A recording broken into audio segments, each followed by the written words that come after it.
सन्मान्य सदस्य भास्करराव जाधव। अध्यक्ष महोदय,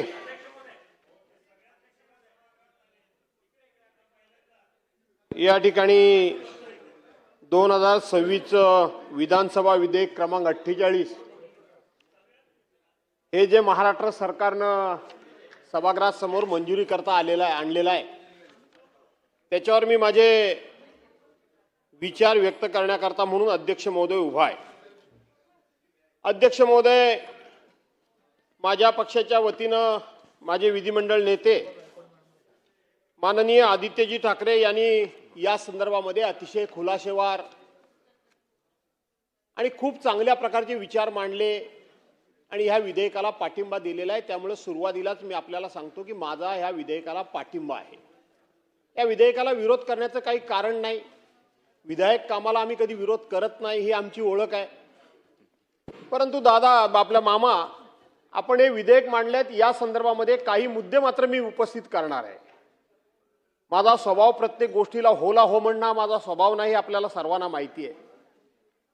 हे विधेयक मी वाचत होतो, या विधेयकाची कारण आणि उद्देश मी वाचत होतो आणि माझ्या एक गोष्ट लक्षात येत नाही अजूनही की आपल्याला हे अशा प्रकारचं विधेयक नक्की आणण्याकरता म्हणून काय कारण भासलं, काय गरज भासली।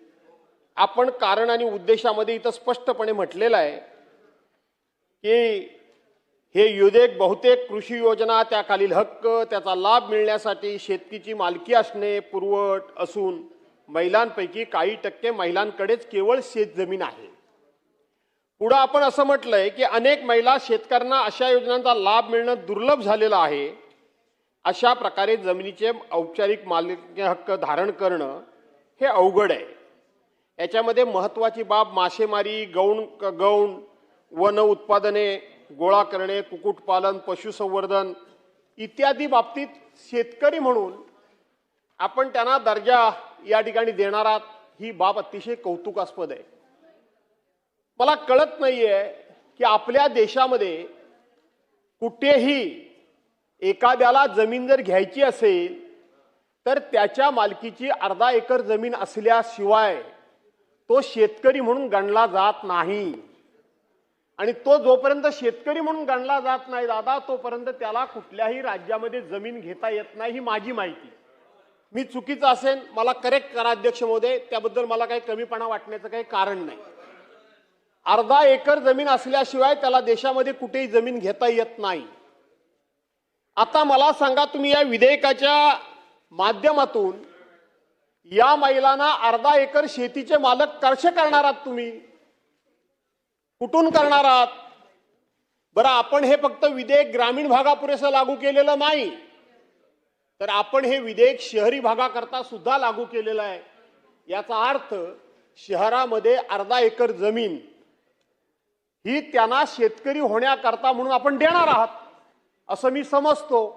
आणि ती अर्धा एकर जमीन सरसकट तुम्ही महिलांना देत असाल तर मला तुमचं जाहीरपणे अभिनंदन करायलाच हवं। अभिनंदन न करून कसं चालेल? तुमचं अभिनंदन मला जाहीरपणे करायला हवं।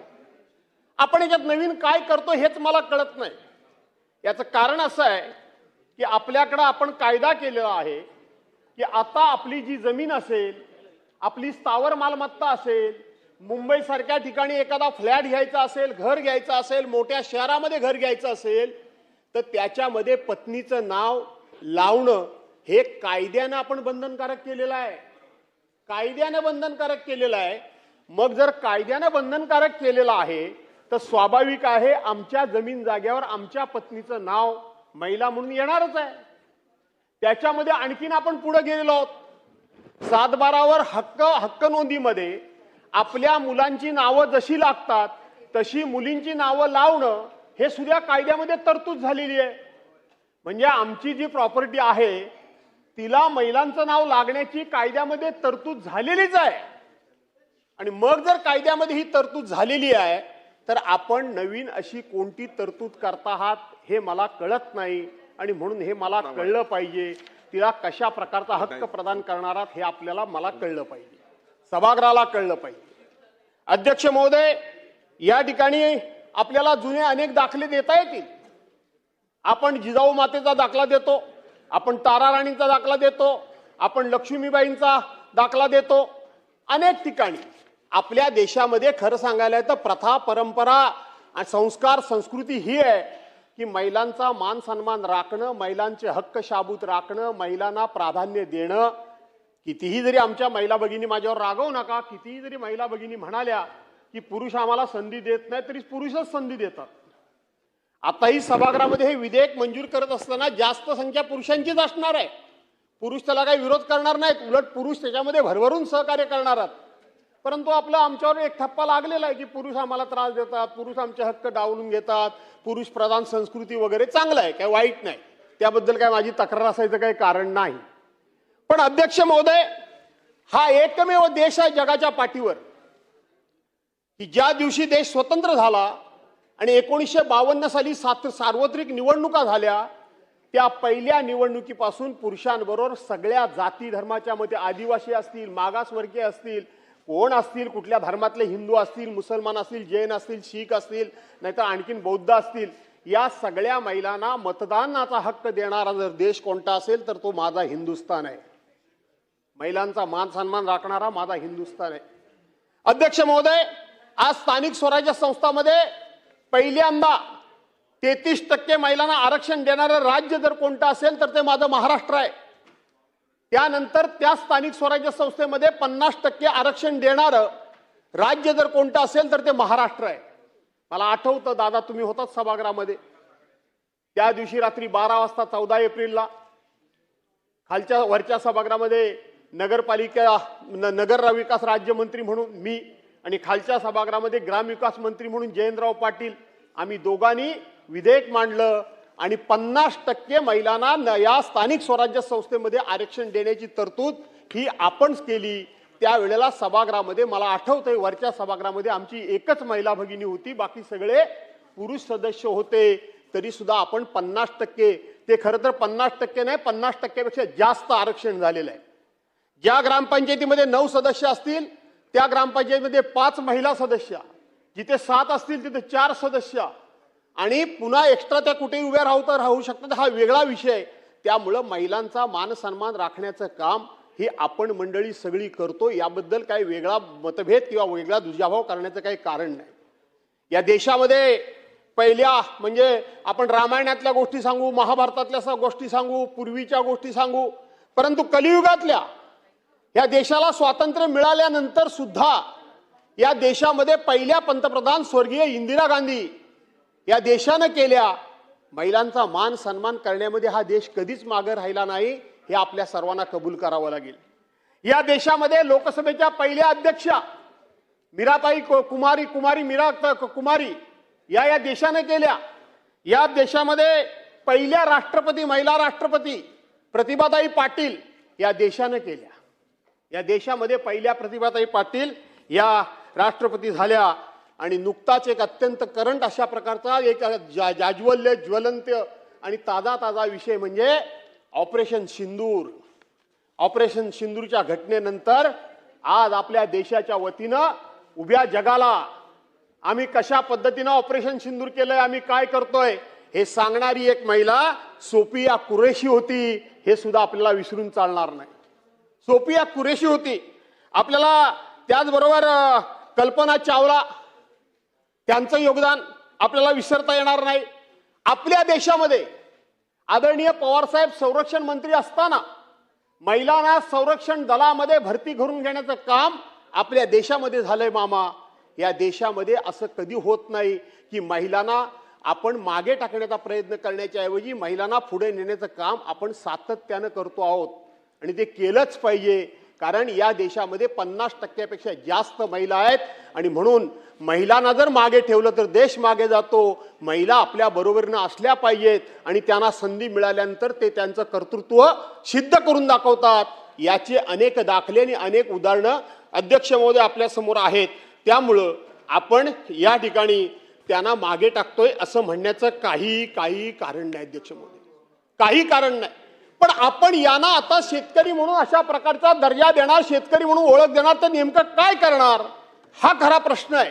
आपण किती चांगलं काम केलं, ह्यानी किती केलं, त्यांनी किती केलं, ते तर होतच आलंय. ते का हो काय निवेदन वगैरे करायचंय? करा बोला बोला बोला. करा ना. अध्यक्षांनी सांगावं, मी सांगणार कोण, पण अध्यक्षांनी काय ते सांगावं. काय त्यांना निवेदन करायचंय. करा. आपण बोललो बरं, मी बोलतो, त्यांचं म्हणणं माझं पुरं करा आणि मत आशिष भाऊ थोडं ऐकतील. पहिले घ्यायचं काय घ्यायचं. महोदय, महाराष्ट्र विधानसभा नियम 47 अन्वये सभागृहात निवेदन करू इच्छितो की महाराष्ट्र राज्याला संगीत, नाट्य, साहित्य, चित्रपट, लोककला तसेच विविध सांस्कृतिक क्षेत्रांची समृद्ध परंपरा लाभलेली आहे. भारतीय संगीत क्षेत्राच्या विकासामध्ये महाराष्ट्रातील अनेक नामवंत कलाकारांची आणि त्यांची मोलाचे योगदान दिले आहे. अशा कलाकारांच्या कार्यामुळे राज्याची सांस्कृतिक ओळख राष्ट्रीय तसेच आंतरराष्ट्रीय स्तरावर पोहोचली आहे. स्वरसम्राज्ञी आशा भोसले या भारतीय गायन संगीत क्षेत्रातील एक अजरामर, अलौकिक, असाधारण व्यक्तिमत्व असून त्यांनी 8 दशकाहून अधिक काळ विविध भारतीय भाषांमधून गायन करून संगीत क्षेत्रात अतुलनीय योगदान दिले आहे. विशेषतः मराठीमध्ये बालगीते, भावगीते, चित्रपटगीते, गझल, लावणी, लोकसंगीतातील सर्वाधिक गीते आशाताईंनी गायली आहेत. त्यांच्या गायकीने भारतीय संगीताला जागतिक स्तरावर ओळख मिळवून दिली आहे. त्यांचे संगीत क्षेत्रातील योगदान, कार्यनिष्ठा, सातत्य आणि उत्कृष्टता या गुणांमुळे ते अनेक कलाकारांसाठी प्रेरणास्थान आहेत. महाराष्ट्रातील गायन संगीत क्षेत्रात आयुष्यभर समर्पित भावनेने कार्य करणाऱ्या ज्येष्ठ व ख्यातनाम कलाकारांचा सन्मान करण्यासाठी सांस्कृतिक कार्य विभागाअंतर्गत स्वरसम्राज्ञी आशा भोसले संगीत जीवन गौरव पुरस्कार सुरू करण्यास मला अत्यंत आनंद होत आहे. सांस्कृतिक क्षेत्रातील गायन संगीत या कलाक्षेत्रात प्रदीर्घ काळ उल्लेखनीय कार्य करणाऱ्या कलावंतांना आशा भोसले पुरस्कार देऊन गौरव करणे आणि त्याद्वारे कलाक्षेत्राच्या विकासाला उत्तेजन देणे हा या पुरस्काराचा उद्देश आहे. आणि म्हणून स्वरसम्राज्ञी आशा भोसले संगीत जीवन गौरव पुरस्कार 10 लाख रुपये रोख, शाल, सन्मानचिन्ह, पुरस्कारांसाठी पात्रता निकष व पात्र व्यक्तींची निवड करण्यासाठी समिती गठीत करण्यात येईल व त्या समितीमध्ये गायन संगीत क्षेत्रातील तज्ज्ञ व्यक्तींचा समावेश राहील. सदरचा पुरस्कार स्वरसम्राज्ञी आशा भोसले यांच्या जन्मदिवसाचे औचित्य साधून दरवर्षी 8 सप्टेंबर किंवा त्या तारखेच्या जवळपास देण्यात येईल असा निर्णय मी या ठिकाणी सदनाला सांगतो. धन्यवाद. सन्माननीय भास्करराव जाधव साहेब. ठीक आहे. ते म्हणतात तुम्ही दीनदयाळ वगैरे बोललात नाही असं. अध्यक्ष महोदय, आणि म्हणून माझा मुद्दा हा आहे अध्यक्ष महोदय की महिलांना पुढे नेणं ही तर काळाची गरज आहेच. ती पुढे नेण्याचं काम आपण करतोच आहोत. आपण महिलांच्या बाबतीत कधी दुजाभाव ठेवत नाही आणि त्यातल्या त्यात आपल्या महाराष्ट्राची ती संस्कृती नाही. महाराष्ट्रामध्ये मी अनेक वेळा सांगितलंय, ते कोकणाचं सांगितलंय, ते पुन्हा एकदा सांगतो की महाराष्ट्रामध्ये आणि विशेष करून ज्या कोकण प्रांतातून मी आलेलो आहे त्या प्रांतामध्ये घरामध्ये मुलगी होऊ दे नाही तर मुलगा होऊ दे, तोच आनंद. मुलगा झाला म्हणून मोठा आनंद, मुलगी झाली म्हणून नाराजी, काही भानगड आपल्याकडे नाही. घरामध्ये मुलगी मोठी असू दे नाहीतर सूनबाई मोठी असू दे, जे सुनेचे लाड, आपल्या मुलीचे लाड तेच सुनेचे लाड. सून आणि मुलगी आपल्यामध्ये भेदभाव कधीही नाही. आपल्याकडे हुंडा तर नावाला कोण कधी मागत नाही. 5 पैसे सुद्धा कोण हुंडा आपल्याकडे मागतं का? कोणी मागत नाही. कोकणामध्ये स्त्री भ्रूण हत्या आहे का? अजिबात स्त्री भ्रूण हत्या नाही. आता हे म्हणजे तुमचं ते काय सुसाईड वगैरे हे ते सगळं आत्महत्याविषयी सोडा, परंतु मुलगी काय आणि मुलगा काय. आता माझ्याकडे मला स्वतः, आता मी एक माझ्या घरगुती कार्यक्रम करून आलो. मी दादांना सांगितलं घरगुती कार्यक्रम करून आलो. मला 9 नाती आणि 4 नातू, 9 नाती आहेत आणि 4 नातू आहेत. काही त्याच्यात दुःख वाटायचं काही कारण नाही. मुलगी काय, मुलगी काय, पोरगा काय, पोरगी काय, हा भेदभाव आपल्याकडे काही नाही अध्यक्ष महोदय. आणि म्हणून आपण हे विधेयक आणलं, यांना तर आम्ही समर्थन देतोच आहोत, याला विरोध करण्याचं काही कारण नाही. पण आपण ह्या विधेयकाची अंमलबजावणी कशी करणार आहोत? का आम्ही फक्त आज महिलांचं विधेयक मंजूर केलं म्हणून आमचं वाहवा, कौतुक आणि महिलांकडून आम्हाला शाबासकी मिळवून घेण्या पुरेसं हे विधेयक होणार आहे की या विधेयकाची अक्षरशः अंमलबजावणी कशी होणार आहे ती तुम्ही सांगितली पाहिजे. मंत्री महोदय, 1/2 एकर जमीन ही महिलांच्या नावावर असेल, या देशातल्या प्रत्येक नागरिकाच्या नावावर 1/2 एकर जमीन असेल तरच तो शेतकरी म्हणून व्याख्येमध्ये बसतो, नियमामध्ये बसतो, कायद्यामध्ये बसतो. त्यामुळं या महिलांना प्रत्येक आणि तुम्ही शहर आणि ग्रामीण भागाकरता एकच कायदा आणलेला आहात, वेगवेगळा कायदा नाहीये. त्यामुळं शहरामध्ये सुद्धा तुम्ही अर्धा अर्धा एकर जमीन महिलांना द्याल आणि मग मामा वा मामा वा मामा वा मामा वा मामा. कधी तुम्ही लाडके भाऊ होता, भाऊबीज घालू म्हणजे पदरात पाडून घेता का भाऊबीज देता याचा पत्ता लागत नाही. त्या 1500 रुपयाकरता 2,53,00,000 महिलांना 1500 रुपये दिलेत.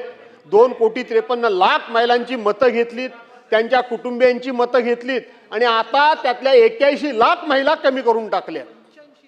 85 लाख ना, आणि 15,000 पुरुष कमी करून टाकले दा. आणि आता तुम्ही त्याच्यावर काय सांगता की त्यावेळेला कागदपत्र योग्य प्रकारे भरून घेतली नाहीत. तेव्हा निवडणूक होती डोळ्यासमोर, तेव्हा सरसकट पैसे फक्त दिले, सरकारी तिजोरीतून द्यायचे होते, स्वतःच्या खिशातले द्यायचे नव्हते. आणि सरकारी तिजोरीतून पैसे देऊन मतं मात्र आपल्या पदरात पाडून घ्यायची होती. आता तसंच काय होणार आहे का मामा, याचा विचार तुम्ही या ठिकाणी करण्याची गरज आहे. त्यामुळं रामायणातली महाभारतातली पूर्वीची कुठली तरी उदाहरणं देऊन महिलांचा उदो करून महिलांच्या पदरामध्ये काही पडणार नाही. दुसरी गोष्ट मामा, बरेच वर्षांचा माझा एक अध्यक्ष महोदय, आपल्यालाही कदाचित तो भेडसावत असेल असं मला वाटतं. माझी विनंती आहे आमच्या महिला भगिनींना आणि समस्त महाराष्ट्रातल्या महिला भगिनींना की कुठलाही प्रकारचा गैरसमज करून घेऊ नका. काय झालंय की आपल्या माहेरच्या प्रॉपर्टीवर, सासरच्या नाही, माहेरच्या प्रॉपर्टीवर मुलाबरोबर मुलीचं नाव लागतं. तुम्हाला माहित आहे, मुलाबरोबर मुलीचं नाव लागतं आणि मुलगी सुद्धा तेवढीच त्याची सहहिस्सेदार होते. ही होत असताना दत्ता मामा भरणे मंत्री महोदय, याचा एंड कुठे आहे? याचा एंड कुठे आहे? त्या मुली पुरेशी ती नावं खात्यावर राहतात का तिच्या मुलाची, त्याच्या मुलाची, त्याच्या मुलाची? वास्तविक पाहता माझं गाव समजा चिपळूण तालुक्यामध्ये आहे आणि माझी बहीण तिकडे कुठे गुजरातला दिली असेल, राजस्थानला दिली असेल, नाहीतर मुंबईत दिली असेल, नाहीतर आमच्या कोल्हापूरला दिली असेल, नाहीतर आणखीन विदर्भात दिली असेल. ती तिकडे राहते आणि तिला आपल्या जमिनीतला काही हिस्सा जाणार आहे. मग त्याची देखरेख कुणी करायची? त्याची पाहणी कुणी करायची? त्याचा दस्त कुणी भरायचा? ती मी का करू? कारण शेवटी माझा हक्क त्याच्यावर आता राहणार नाहीये, त्या बहिणीचा हक्क राहणार आहे, तिच्या मुलांचा हक्क राहणार आहे. आणि म्हणून कायद्यामध्ये माझ्या माहितीप्रमाणे मी अनेक महसूल अधिकाऱ्यांना विचारलं की ह्याचा एंड काय, कुठल्या पिढीपर्यंत, कुठल्या जनरेशन पर्यंत ह्याचा एंड आहे. याचा एंड कधीतरी असला पाहिजे असं मला वाटतं, पण त्याचा एंड नाहीये. आणि एंड नाहीये म्हणून मामा फॅमिली डिस्प्यूट आणि हे प्रॉपर्टीचे डिस्प्यूट खूप मोठ्या प्रमाणामध्ये वाढतायत. तुम्ही मला उत्तर हे द्याल की तुम्ही हक्क सोडपत्र करून घ्या, हे तुम्ही मला सांगाल. हक्क सोडपत्र गोणी गुलाबीत झालं तर बरी गोष्ट आहे, नाही झालं तर काय? कायदा काय सांगतो? कायद्यामध्ये तरतूद काय? हक्क सोडपत्र वगैरे हे चांगला समन्वय आणि संबंध आणि एकमेकाच्या समन्वयातून हे गोष्ट घडू शकतो, पण कायदा काय सांगतो? कायदा याला कुठेही थांबवत नाही. आणि म्हणून या संदर्भामध्ये सुद्धा तुम्हाला एकदा कधीतरी ठरवावं लागेल. मी विरोधात नाही, महिलांना किंवा बहिणींना हिस्सा देण्याच्या विरोधात नाही, बहिणींच्या मुलांना हिस्सा देण्याच्या विरोधात मी नाही, पण ते कुठे आहेत, ते कुठे येऊन पाहणी करतात? आज आमच्या कोकणामध्ये बघितलं तर खैरासारखं लाकूड आहे, प्रचंड प्रमाणामध्ये खैर पिकतो, मोठ्या प्रमाणामध्ये पैसे मिळतात. आणि मग पैसे मिळतात तर पैसे मिळतात म्हणून भागीदारी मागायची, पण त्याची राखण कोणी करायची? चोऱ्या सुद्धा तेवढ्याच प्रमाणात होतात. मग चोऱ्या झाल्यानंतर त्यांना बंधन कोणी करायचं? त्यांना बंधन करण्याची जबाबदारी कोणाची? राखण करण्याची जबाबदारी कोणाची? त्याचे दस्त भरण्याची जबाबदारी कोणाची? याचा विचार कधीतरी करण्याची गरज आहे. आणि म्हणून कायदा करताना त्याचे दूरगामी परिणाम काय होणार आहेत याचा विचार करण्याची गरज आहे. आपण मच्छीमारणा याच्यामध्ये घेणार आहात, मच्छी ह्या मासेमारी ह्या व्यवसायाला आपण शेतीचा दर्जा दिलेला, मी आपल्याला धन्यवाद देतो. पण अजूनही मासेमारी व्यवसायाला आपण शेतीचा दर्जा दिला म्हणजे नेमकं काय केलं याचं डेफिनेशन नक्की नाही, याचं डेफिनेशन ठरलेलं नाही. मासेमारीमध्ये गोड्या पाण्यातली मासेमारी आणि खाऱ्या पाण्यातली मासेमारी हे दोन प्रकार आहेत. खाऱ्या पाण्यातली मासेमारी ही दोन प्रकार आहेत आणि इनलँड फिशिंग हा एक दुसरा प्रकार आहे आणि गोड्या पाण्यातली मासेमारी हा तिसरा प्रकार आहे. आपण याला शेतीचा दर्जा दिला म्हणजे नेमकं काय केलं याचं कुठेही खुलासेवार अशा प्रकारची माहिती नाही. आणि खुलाशेवर त्या संदर्भामध्ये माहिती मिळावी अशा स्वरूपाचा कायदा, अशा प्रकारचा GR, अशा प्रकारचं नोटिफिकेशन जे आपल्याकडून निघायला पाहिजे ते निघालेलं माझ्या माहितीप्रमाणे नाही. निघालं असेल तर सभागृहाला तुम्ही अवगत करा, निघालं असेल तर त्याला सभागृहाला तुम्ही अवगत करा. दुसरी गोष्ट, आपण मी परवांच्या दिवशी कुठेतरी वाचलं एक नवीन काहीतरी, आपण महिला बचत गटाला काहीतरी 2.5 एकर जागा प्रत्येक ठिकाणी देणारा, प्रत्येक महिला बचत गटाला 2.5 एकर जागा. दादा आता तुम्ही मला सांगा, आपल्याकडे नियम काय माहिती आहे का उमेदचा? इथं महिला बाल कल्याण मंत्री आहेत पण आमच्या महिला भगिनी आहेत. उमेद काय तुम्हाला माहिती आहे का? एका जिल्हा परिषद गटामध्ये एक गट तयार करायचा. एका जिल्हा परिषद गटामध्ये एक गट कंपल्सरी करायलाच पाहिजे. आणि त्या गटामध्ये तुम्हाला माहिती आहे अध्यक्ष महोदय, आपण ग्रासरूटला काम करतो, प्रत्येक घरातली एक महिला घेतलीच पाहिजे असा नियम आहे, घेतलीच पाहिजे असं बंधन आहे. आणि प्रत्येक जिल्हा परिषद गटामध्ये, आता प्रत्येक जिल्हा परिषद गटामध्ये तुमची पडीक जमीन किती आहे, कुठे आहे, कुठे आहे जमीन? 2.5 एकर जमीन तुम्ही देणार म्हणून. ह्या असल्या घोषणा करत असताना त्याची अंमलबजावणी कशी करणार, त्या घोषणांची अंमलबजावणी कशी होणार, त्या वास्तवामध्ये आपल्याला प्रत्यक्षपणे कृतीमध्ये आणता येतील का, याचा विचार पहिल्यांदा करायला हवा. न पेक्षा तंटे बकेडे वाढवण्याचं आणि वाढण्याचं कामच फक्त भविष्यामध्ये होऊ शकतं, यापेक्षा फार काही दुसरं होऊ शकणार नाही. आणि म्हणून मी या विषयावर फार काय बोलू इच्छित नाही. माझे बेसिक मी मुद्दे उपस्थित केलेले आहेत की 1/2 एकर जमीन असल्याशिवाय तो शेतकरी धरला जात नाही. तुम्ही याच्यामध्ये प्रत्येकाला 1/2 एकर जमीन देऊन शेतकरी करणार का? तुम्ही ग्रामीण भाग आणि शहराकरता एकच कायदा तयार केलेला आहे. त्यामुळं तुम्ही शहरामध्ये सुद्धा प्रत्येक महिलेला शेतकरी होण्याकरता 1/2 एकर जमीन देणार का, हे तुम्ही या ठिकाणी सांगितलं पाहिजे.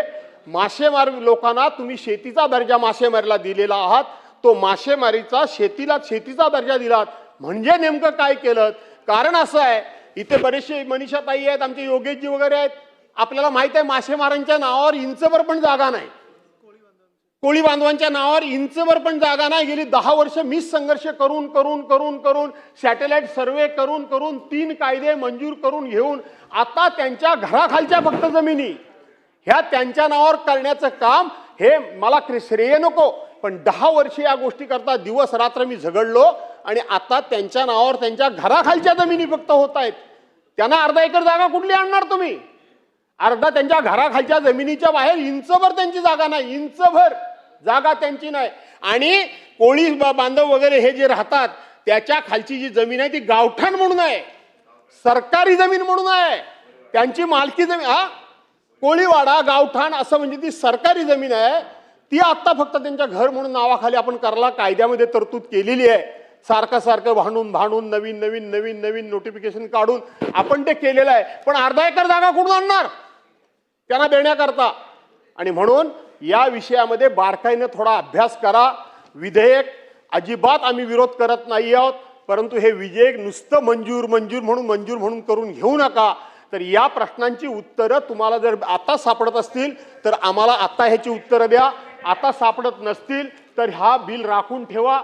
तुम्ही पुन्हा एकदा वरिष्ठ कमिशनरसमोर जा, सर्व खुलाशेवर त्यातली माहिती काढा आणि पुन्हा सभागृहासमोर या. आम्ही निश्चितपणे पाठिंबा देऊ, परंतु असं काहीतरी आधांतरी बिल आणून लोकांचा गोंधळ वाढवू नका, एवढंच फक्त या ठिकाणी सूचना करतो. यापेक्षा फार काय मला या ठिकाणी बोलण्याची काय आवश्यकता वाटत नाही, कारण याच्यामधला बेसिक जो काही मुद्दा आहे तो एवढाच आहे फक्त की तुम्ही त्यांना शेतकरी कसं करणार, हाच त्यातला खरा बेसिक मुद्दा आहे.